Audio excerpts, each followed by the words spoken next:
श्राप या वरदान किस वजह से द्रौपदी को करनी पड़ी थी 5 पांडवों से शादी। द्रौपदी 5 पांडवों की पत्नी थी। आखिर ऐसी क्या मजबूरी थी कि द्रौपदी को 5 लोगों की पत्नी बनना पड़ा।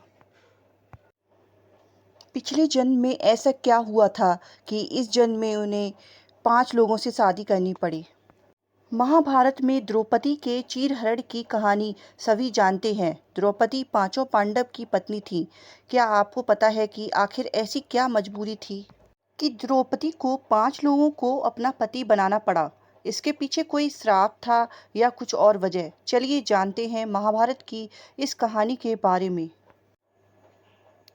पौराणिक कथाओं के मुताबिक द्रौपदी पांचाल राज्य के राजा द्रुपद की बेटी थी। कहा जाता है कि द्रौपदी का जन्म यज्ञ कुंड से हुआ।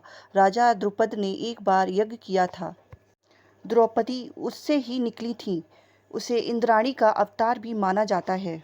कहते हैं कि द्रौपदी पिछले जन्म में बहुत सुंदर लड़की थी। इसके बावजूद उसे शादी के लिए कोई अच्छा लड़का नहीं मिला। उसने शिव की तपस्या की। शिव उसकी तपस्या से प्रसन्न हुए और उससे वर मांगने के लिए कहा। उसने हड़बड़ाहट में 5 बार शियोग वर मांग लिया। शिवजी ने भी वर दे दिया। इस तरह उसके 5 पति होने का वरदान मिल गया। राजा द्रुपद ने अपनी बेटी की शादी के लिए स्वयंवर का आयोजन किया।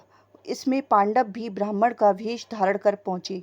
अर्जुन ने स्वयंवर जीत लिया और द्रौपदी ने उनके गले में माला डालकर उसे अपना पति मान लिया।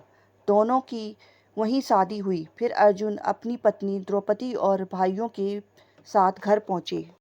अर्जुन ने अपनी मां कुंती से कहा कि देखो हम क्या लाए हैं। कुंती ने बिना देखे ही कह दिया कि 5 भाई आपस में बांट लो। दरअसल कुंती को लगा कि ये कुछ खाने की चीज लाए होंगे। जब कुंती ने बाहर आकर देखा तो द्रौपदी थी। कुंती को अपने वचन पर बहुत पछतावा हुआ, लेकिन वह क्या कर सकती थी। द्रौपदी को भी कुंती की बात माननी पड़ी और सभी पांडव की पत्नी बन गई।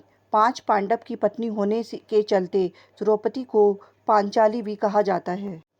माना जाता है कि द्रौपदी का केवल एक ही पति था, युधिष्ठिर। उनका नाम पांचाली इसलिए था क्योंकि वो पांचाल नरेश की पुत्री थी, न कि 5 भाइयों की पत्नी। इसके अन्य प्रमाण भी महाभारत में हैं। द्रौपदी ने एक-एक वर्ष के अंतराल से 5 पांडव के एक-एक पुत्र को जन्म दिया था, लेकिन दुर्भाग्य की इन 5 पुत्रों को अश्वत्थामा ने मार दिया था। अगर आपको मेरी कहानियाँ अच्छी लग रही हैं तो मेरी कहानियों को कमेंट करें, लाइक करें, शेयर करें। Thank you.